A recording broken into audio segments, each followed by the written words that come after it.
ہمارے آقا علیہ الصلوۃ والسلام کتنے لوگوں کی شفاعت کریں گے؟ میرا آپ کا نمبر آئے گا کہ نہیں؟ سنو کیسی دلاسے والی حدیث ہے۔ اللہ کے حبیب فرماتے ہیں انی لارجو ان اشفع یوم القیامہ عدد ما علی الارض من شجرۃ و مدرہ، فرمایا روئے زمین پر جتنے درخت اور پتھر ہیں میں قیامت کے دن ان سب کی تعداد کے برابر آدمیوں کی شفاعت فرماؤں گا کہ جو آقا فرمائیں گے وہ ہو رہا ہوگا، جس کی شفاعت فرمائیں گے اس کے لیے جنت کا آرڈر ہوگا۔ کیسی شان محبوبی دکھائی جائے گی، یہ پاک کی کیسے مانی جا رہی ہوگی۔ اعلیٰ حضرت کہتے ہیں نا، سنتے ہیں کہ محشر میں صرف ان کی رسائی ہے، there is nobody else۔ سنتے ہیں کہ محشر میں صرف ان کی رسائی ہے، گھر ان کی رسائی ہے، لو جب تو بنائی ہے۔ آقا علیہ الصلوۃ والسلام فرماتے ہیں سنو کتنا ہم سے پیار کرتے ہیں، فرماتے قیامت کے دن انبیاء کے لیے سونے کے ممبر لگائے جائیں گے، سب نبی اپنے ممبر پر تشریف فرما ہوں گے، میں اپنے ممبر پر نہیں بیٹھوں گا، میرا ممبر خالی ہوگا، مجھے خوف ہوگا کہ کہیں ایسا نہ ہو مجھے جنت میں بھیج دیا جائے اور میری امت تنہا رہ جائے۔ ذرا غور کیجئے اس پہ پیار کیسا ہے۔ میں اور آپ ترس رہے ہوں گے، لرز رہے ہوں گے، امیدوار ہوں گے کہ ہمیں جنت میں بھیج دیا جائے۔ آقا فرماتے مجھے یہ خوف ہوگا کہ کہیں مجھے جنت میں نہ بھیج دیا جائے، پیچھے امت نہ رہ جائے۔ آقا فرماتے میں عرض کروں گا اللہ کی بارگاہ میں، یا ربی امتی، یا ربی امتی، اے رب رحمان میری امت، میری امت۔ ارشاد ہوگا اے محمد علیہ الصلوۃ والسلام آپ کی کیا مرضی ہے؟ میں عرض کروں گا مالک کریم ان کا حساب جلد فرما دے، پس میں شفاعت کرتا رہوں گا یہاں تک کہ جو جہنم میں پہنچ جائیں گے ان کی بھی رہائی کی چھٹیاں مل جائیں گی، میں انہیں جہنم سے نکال لاؤں گا۔ فرماتے ہیں یہاں تک کہ جہنم پر جو مقرر فرشتے ہیں نا، حضرت مالک علیہ الصلوۃ والسلام عرض کریں گے اے محبوب آپ نے اپنی امت میں نام کو بھی رب کا غضب نہیں رہنے دیا، یعنی آپ نے سب کو ہی جہنم سے نکال لیا ہے۔ اپنے آقا کو راضی کیجئے، نبی پاک کی رضا والی زندگی گزاریے، محشر کے دن انہوں نے ہی کام آنا ہے۔ اعلیٰ حضرت لکھتے ہیں نا، کیا خوبصورت التجا کرتے ہیں کہ کھلے ہیں بدکاریوں کے دفتر ہیں۔ کیا کہتے ہیں وہ شعر کیا ہے کہ وہ کہتے ہیں حضور خدائے غفقہار ہے غضب پر، کھلے ہیں بدکاریوں کے دفتر، بچا لو آ کر میرے پیغمبر تمہارا بندہ عذاب میں ہے۔ حضور قیامت کے دن آپ نے ہی بچانا ہے، ورنہ ہمارے نامہ اعمال میں تو خطائیں ہی خطائیں پہلے ہی پتہ ہے نا۔ ہمیں کون بتائے گا کہ ہمارا حال کیا ہے؟ ہمیں خود پتہ ہے کہ جس دن اعمال تولے جائیں گے اپنا تو پلہ پہلے ہی گناہوں سے بھرا ہوا ہے، نامہ اعمال سیاہ ہے، نیکیاں کی تو اخلاص نہیں، نیکیاں کی بھی ہیں تو کسی کو دکھانے کے لیے، کسی کی کیا نیت، ہمیں کیا پتا ہماری نیکیاں قبول ہوئی کہ نہیں۔ محشر کے دن شفاعت مصطفیٰ کے علاوہ اور کوئی آسرا نظر نہیں آتا، تو کام ایسے کرو کہ اللہ کے حبیب راضی ہو جائے، ورنہ ایسا نہ ہو کہ اس دن اگر نبی پاک علیہ الصلوۃ والسلام نے منع کر دیا نا، آقا ناراض ہو گئے، پھر کوئی آسرا نہیں ہے، پھر کچھ بھی نہیں بچے گا۔ ہمیں بڑی امید ہے سرکار دو عالم علیہ الصلوۃ والسلام سے، وہ کہتے ہیں نا بروز حشر میرے اس یقین کی لاج رکھ لینا یا رسول اللہ۔ بروز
شاعر لکھتے ہیں نا، حشر دہانے جدو عملہ نو تولنا، شرما تے مارے میں تے کچھ بھی نہیں بولنا، دامن چپنے لکائی لکھی سوڑیاں۔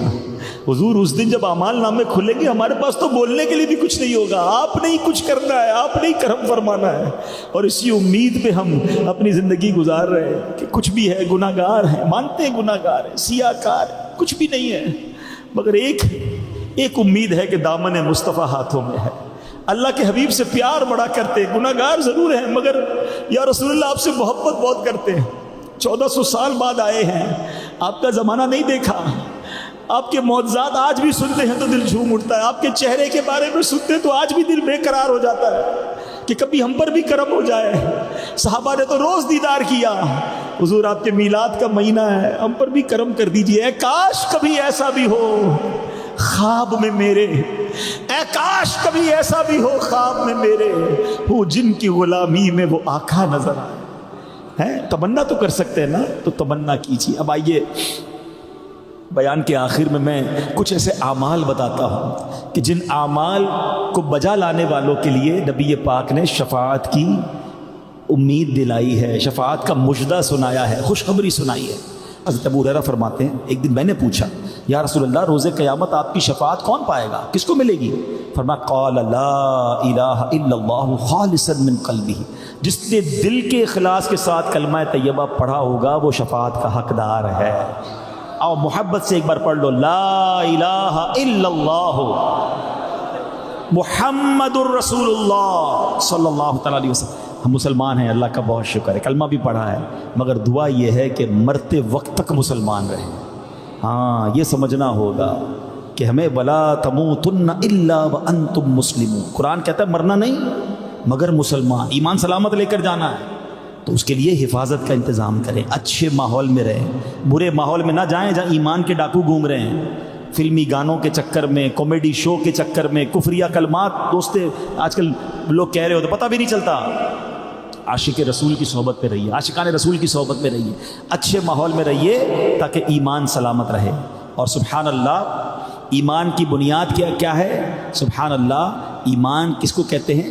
ایمان کی اصل دل کی تصدیق کرنا، ایمان دل کا معاملہ ہے، ٹھیک ہے؟ اللہ پاک پر ایمان، رسول پاک علیہ الصلوۃ والسلام پر ایمان، نبیوں پر ایمان، کتابوں پر ایمان، یہ سب جو ایمان کی بنیادیں ہیں ان سب پر ہمارا یقین عشق کی حد تک ہونا چاہیے۔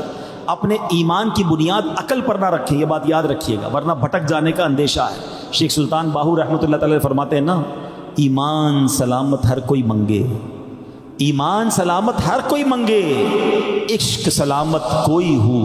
عشق تو کوئی سلامت مانگتا ہے، ارے عشق سلامت، اگر ایمان عشق پر بنیاد رکھ دی نا تو پھر ایمان کہیں نہیں جاتا ہے۔ وہ کہتے ہیں نا، عقل کو تنقید سے فرصت نہیں، عشق پر اعمال کی بنیاد رکھ۔ امام فخر الدین رازی بہت بڑے امام، بہت بڑے ماہر عالم دین تھے، آخری وقت آیا شیطان آ گیا۔ شیطان یاد رکھیے گا مرتے وقت بھی ایمان چھیننے بڑے بڑے لوگوں کے پاس جاتا ہے، ہم تو ویسے ہی گناہ گار ہیں۔ امام رازی کو شیطان کہتا ہے اللہ ایک ہے، کوئی دلیل دیجیے۔ امام رازی نے دلیل پیش کی، شیطان تو بڑا خبیث تھا، اس نے وہ دلیل اپنے غلط خیال میں توڑ دی۔ امام رازی نے دوسری دلیل دی، اس نے اس کا بھی رد کیا۔ امام رازی نے تیسری دلیل تھی، یہاں تک کہ آپ نے 360 دلیلیں دی۔ علم کا مقابلہ ہو رہا ہے نا، شیطان بھی تو اپنے زمانے کا بڑا، اس نے علم حاصل کیا تھا، وہ دلیلیں رد کرتا گیا۔ امام رازی کے پیر صاحب کہیں دور وضو کر رہے تھے، آپ نے روحانی طاقت سے یہ معاملہ دیکھا، وہیں سے فرمایا رازی کہہ کیوں نہیں دیتا کہ میں نے بغیر دلیل کے رب کو ایک مانا ہے۔ شیطان کو جب امام رازی نے یہ جواب دیا نا، آپ کا دم نکل گیا، آپ ایمان سلامت لے کر دنیا سے چلے۔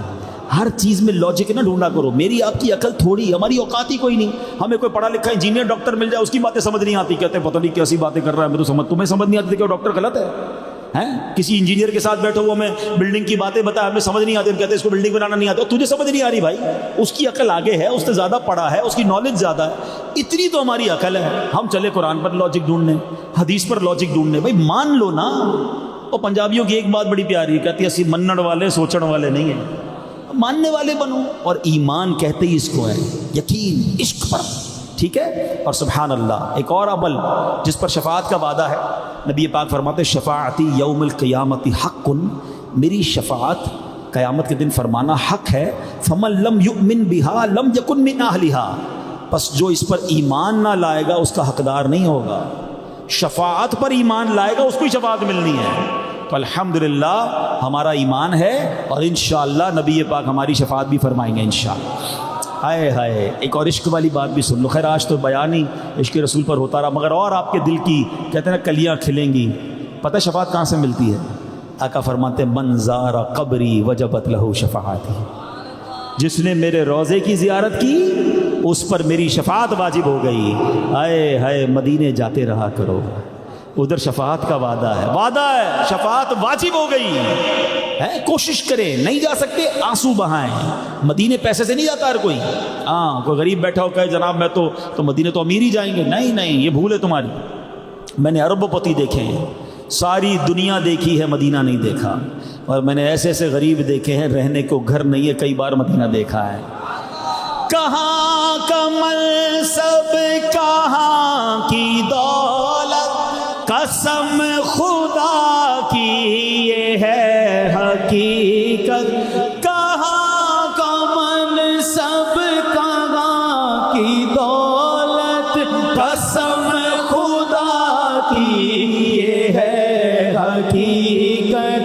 جنہیں بلایا ہے مصطفیٰ نے وہی مدینے کو جا رہے ہیں. مدینے جانے کے لیے بہانے نہیں بنایا کرو. ذرا کاروبار سیٹ ہو جائے تو بہن کی شادی ہو جائے تو بچی کی شادی ہو جائے تو فلاں مسئلہ حل ہو جائے. اعلیٰ حضرت کہتے ہیں نا پھر نہ کروٹ لی مدینے کی طرف. ارے چل جھوٹے بہانے والے, مدینے کے لیے تو تڑپتا رہے بندہ. ہاں دنیا کا کوئی کام کو سیدھا پلاٹ خریدنا ہے تو کوئی چیز گھر میں سونا بیچ دیتے ہیں لوگ. فلاں ملک جانا ہے تو گاڑی بیچ دیتے ہیں, یار یہ کام پورا ضروری ہے. کبھی مدینے کے لیے بھی ایسا کیا کرو. میں نے دیکھا ہے, یقین کریں میرا تو ایمان تازہ ہو جاتا ہے کہ جو غریب مدینے جاتا ہے نا, میں نے تو کئی غریبوں کو دیکھا. کبھی میں نے پوچھا بھی ایک بار ایک اسلامی بھائی سے, میں نے کہا یار مدینے آئے ہو کیسے آئے ہو؟ کہا جو کچھ تھا نا سب بیچ دیا. میں نے کہا پیچھے کچھ چھوڑا ہے؟ بولا کچھ بھی نہیں ہے, زیرو. تو پھر کہہ رہے لینے آیا ہوں نا اس گلی کا گدا ہوں میں جس میں مانگتے تاجدار پھرتے. میں نے زندگی میں ایک بات سیکھی ہے, امیر سے بہت بڑا دل غریب کا ہوتا ہے. غریب جیسا سخی نہیں ہوتا. جو سخی ہیں ارے وہ سب کچھ بیچ کر الٹا قرضہ لے کر چلے جاتے ہیں. قرضہ نہیں لینا چاہیے کیونکہ بعد میں مشکل میں نہ آ جائیں, لیکن تڑپ ہونی چاہیے. اور مدینے جانے کے لیے کہتے ہیں نا, مدینے جانے کے لیے بہانے ڈھونڈا کرو, نہ جانے کے لیے بہانے نہ ڈھونڈا کرو. اس آس پہ جیتا ہوں کہہ دے یہ کوئی آ کر, اس آس پہ جیتا ہوں کہہ دے یہ کوئی آ کر, چل تجھ کو مدینے میں سرکار بلاتے ہیں. زندگی کا تو مقصد ہی ایک ہونا چاہیے, ہاں سوچ ہی ایک ہونی چاہیے. پنجابی شاعر کہتے ہیں نا سب سے بڑا شوق کیا ہو؟ مدینہ. مینو شوق مدینے جاون دا, میرے دل وچ حسرت ہور نہیں. آقا تیری مرضی ہے ساڈا تے کوئی زور. شوق ہی ایک ہونا چاہیے. ایک اور بات سن لو, شفاعت کا کیا وعدہ ہے. نبی پاک فرماتے جس نے اذان سنی اور یہ کہا اللہم رب هذه الدعوة التامة والصلاة القائمة آت محمدا الوسيلة والفضيلة وابعثه مقاما محمودا الذي وعدته. اب فرمایا اس دعوت تامہ, اس کا ترجمہ بھی سن لو. اللہ اے اللہ پاک اس دعوت تامہ اور صلاۃ قائمہ کے مالک تو ہمارے سردار حضرت محمد صلی اللہ علیہ وسلم کو وسیلہ اور فضیلت اور بہت بلند درجہ عطا فرما, اور ان کو مقام محمود میں کھڑا کر جس کا تو نے ان سے وعدہ کیا ہے. آقا فرماتے جو یہ کہے اس کے لیے میری شفاعت حلال ہو گئی. یہ دعا یاد کر لیں, پانچوں وقت اذان جب ہو تو خاموش ہو جایا کریں, جواب دیں. ہر جملے پر لاکھوں لاکھ نیکیاں ہیں. مؤذن کہے اللہ اکبر اللہ اکبر, آپ بھی وہی کہہ دیں. اشہد ان لا الہ الا اللہ, آپ وہی دہرائیں. جو کہہ رہا ہے مؤذن وہی دہرا لیں, تو بھی نیکیاں. مزید کچھ تفصیل ہے اس میں, وہ تفصیل سمجھ لیں اور پھر یہ دعا یاد کر لیں. تو جب یہ دعا یاد کر لیں گے اور ہر روز پڑھتے رہیں گے تو انشاءاللہ قیامت کے دن انشاءاللہ شفاعت کا مجدہ مل جائے گا. ایک اور حدیث سن لیں. نبی پاک فرماتے ہیں جو شخص دینی معاملات کے متعلق 40 حدیثیں یاد کر کے میری امت تک پہنچا دے گا, میں قیامت کے دن اس کی شفاعت کروں گا اور اس کے لیے گواہی دوں گا. اب 40 حدیثیں یاد کر لے بھائی ہیں. آپ کہیں گے یار یہ تو بڑا مشکل ہے. میں اگر کہوں جو 40 حدیثیں مجھے سنائے گا اس کو میں 40,000 روپے دوں گا. اب بتائیں کتنے یاد کر لیں گے. لوگ کہیں گے آج رات ہی یاد کر لیتے ہیں. حضرت یہ آپ کہاں جائیں گے, صبح دے کے جائیے گا پیسے, رات میں یاد ہو جائیں گی. 40-50 ہزار کے لیے یاد کرو گے, شفاعت کا وعدہ ہے بھائی. اور دعوت اسلامی پھر ماشاءاللہ اتنا آسان کر دیتے ہیں. اب کتابوں کے نام بھی نوٹ کر لیں. منتخب احادیث, فیضان چہل حدیث, 40 حنفیہ, الاربعین نوویہ، اربعین عطار، یہ کتابیں موجود ہیں، چھوٹے چھوٹے رسالے لے لیں، چھوٹی چھوٹی حدیث ہم نے نکالی بھی بہت مختصر والی ہے، روز کی 2 یاد کریں تو 20 دن میں ہو جائیں گی، ٹھیک ہے نا، خود بھی یاد کر لیں، بچوں کو بھی یاد کر دیں اور بتاتے بھی رہا کریں، حدیث مجھے یاد ہے سبحان اللہ پڑھتے رہا کریں، تو یہ حدیثیں یاد کر لیں، شفاعت کا وعدہ ہے۔ اللہ کریم سے دعا ہے رب کریم قیامت کے دن نبی پاک کے پرچم تلے جمع ہونا نصیب فرما، نبی پاک کے حوض کوثر سے آقا کے ہاتھوں جام کوثر پینا نصیب فرما۔ بڑا پیارا شعر ہے، شاعر بڑی خوبصورت بات ہے، مان والی بات، اوقات تو نہیں ہے مگر کہتے نا ہم عشق کے بندے ہیں کیوں بات بڑھائیے، میری اوقات نہیں ہے، وہ بارگاہ تو بہت بڑی ہے نا، مانگنے والوں کو کتنا دیتے ہیں، اتنا دیا دامن میں ہمارے سمایا نہیں، تو آج آنکھوں میں اشک ہیں، نہ معلوم کس کی آمین کے صدقے ہم سب کے یہ حق میں دعا قبول ہو جائے۔ تو کیا لکھتے ہیں، تمنا دل اشرف بس اتنی ہے سرے محشر، کیا تمنا ہے، تمنا دل اشرف بس اتنی ہے سرے محشر، جب آقا جام کوثر دیں لبے اقدس لگا کر دیں، جب آقا جام کوثر دیں لبے اقدس لگا کر دیں، آتا ہے فقیروں پہ انہیں پیار کچھ ایسا، اوقات ہماری جام کوثر مل جائے بڑی بات ہے۔ اعلیٰ حضرت ایک جگہ انکساری کیا فرماتے ہیں کہ حضور جس دن آپ نیکوکاروں کو چھلکتے جام دیں گے نا، مجھے تو ایک بوند بھی مل جائے گی تو میرا کام ہو جائے گا۔ کیا لکھتے ہیں، تیرے صدقے مجھے ایک بوند بہت ہے تیری، جس دن اچھوں کو ملے جام چھلکتا تیرا، اگر تو یہ آرزو ہے کہ ایک بوند مل جائے تو بھی بہت ہے، مگر کہتے نا ہم بھی تو امتی ہیں، لاڈ بھی تو کر سکتے ہیں، ناز میں عرض کر رہے ہیں کہ آقا جب آقا جام کوثر دیں لبے اقدس لگا کر دیں، جب آقا جام کوثر دیں لبے اقدس لگا کر دیں۔ اچھا وہ ہے کیسے، اب سن لیا نا، جنت کے خزانے بھی دے دیے، مقام محمود بھی رب نے دیا، اپنے کرم سے کیا کیا اتھارٹیز دی ہیں، تو پھر کیوں نہ کہیں کہ آقا کی کیسی اللہ پاک نے کیسی عطائیں عطا فرمائی ہے، جہاں والی عطا کر دیں بڑی جنت ہبا کر دیں، جہاں والی عطا کر دیں بڑی جنت ہبا کر دیں، نبی مختار کل ہے جس کو جو چاہے عطا کر۔ اب حدیثوں سے قرآن کی آیتوں سے سمجھ لیا نا، نبی مختار کل ہے جس کو جو چاہے عطا کر دے، جہاں میں ان کی چلتی ہے وہ دم میں کیا سے کیا کر دے، جہاں میں ان کی چلتی ہے وہ دم میں کیا سے کیا کر دے، زمین کو آسماں کر دے سریا کو سرا کر دے، زمین کو آسماں کر دے سریا کو سرا کر دے۔ بیان کا وقت ختم ہو گیا ہے، ورنہ کہتے ہیں جی نہیں بھرا ہے، ایسی پیاری باتیں، اللہ کے حبیب کی باتیں، امید دلانے والی باتیں، شافع روز محشر کی باتیں، کہاں سے دی بھرے گا، زندگیاں ختم ہوئیں اور قلم ٹوٹ گئے، آقا تیرے اوصاف کا ایک باب بھی پورا نہ ہوا، دلدار بڑے آئے محبوب بڑے دیکھے، پر جو بھی دیکھے سبھی ان کے قدموں میں پڑے دیکھے، ارباب نظر کو کوئی ایسا نہ ملے گا، بندے تو بہت مل جائیں گے پر آقا نہ ملے گا، تاریخ اگر ڈھونڈے گی ثانی محبت، ثانی تو بڑی چیز ہے سایہ نہ ملے گا۔ اللہ نبی پاک کی سچی محبت عطا فرمائے، اللہ پاک عمل کرنے کی توفیق عطا فرمائے۔ صلو علی الحبیب۔